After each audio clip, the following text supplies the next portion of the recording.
final 100 yards of the race. So there should be some improvement there from her. So yeah, it's a really interesting little race. Beanham's now been backed into 5-1, so the juice in half price has probably gone to some extent. We've got Kalianassa still proving problematic there behind Ben the stalls. Robinson has jumped off and grabbed the hood, so they're going to try that. And I don't know how patient the starter is going to be with her. We should mention Treasure Storm, who went on her second start at Nottingham, a small field. She went on quite a long way out, which might account for her hanging and wandering late on. Yeah, she did. She's another that's proven herself on testing ground already. She's got to do it under firmer conditions, and she's got quite a lot to find. The times have been unexceptional. I don't think the form is that strong, so she's got plenty of improvement to find. And then we've got Balaki as well in here for Grant Chua, goes for Nick Bradley Racing. Ollie Stammers takes the ride without his claim, so a nice opportunity for Ollie on the filly that's an outsider, daughter of Memash. She stayed on steadily at Thirsk on her debut, but 80-1, she's going to need to find a lot of improvement. Yeah, she showed promise, but not necessarily enough promise to be taking a part in this listed event. Right. Let's see what I'm not sure that Kalianassa is going to be able to be taking part. So I'm going to hand up to our commentator for the afternoon, and that is Stuart Machin. Over to you, Stuart. Lydia, good afternoon. Afternoon, everyone. Now, Treasure Storm moves in, and that might be it. Ready? Oh, they're off, and they've gone without Kalianassa, who refused to go into the stalls. 9 of them. The Clipper, EBF, Marygate, Phillies Stakes, Got to Be a Grey in the light blue, showing good speed with Miss Woo Woo towards the near side in a white jacket, chased by Beanham in the black and yellow.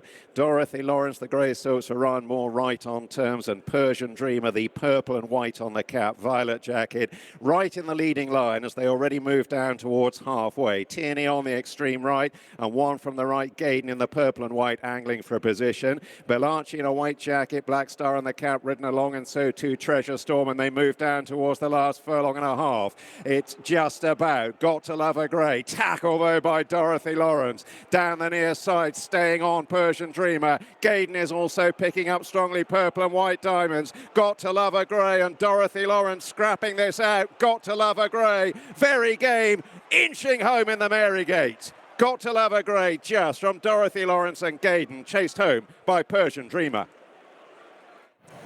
Smart and game performance there from Got to Love Grey for Carl Burke and Sam James in the colours of Midland Park Racing. Very quick from that outside gate, always towards the fore.